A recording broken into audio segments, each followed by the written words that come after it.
ఇది 1 రూపీ. చూడండి మేము ఇంట్లో కలెక్ట్ చేసుకున్నామని. ఇవి 2 రూపీస్. ఇవన్నీ ఎంత ఉంటాయో మీరు చెప్పండి కామెంట్లో. ఇవి వచ్చేసి 5 రూపీ, ఇది వచ్చేసి 10 రూపీ, ఇది వచ్చేసి 20 rupee, 1 rupee, 2 rupee, 5 rupee, 10 rupee, 20 rupee.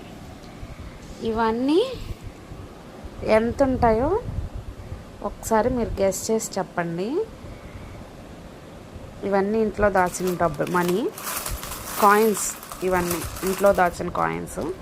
ఒకసారి చెప్పండి కాయిన్స్ ఎంత ఉంటాయి కౌంటింగ్. దాన్ని బట్టి నేను కామెంట్లో పెడతాను.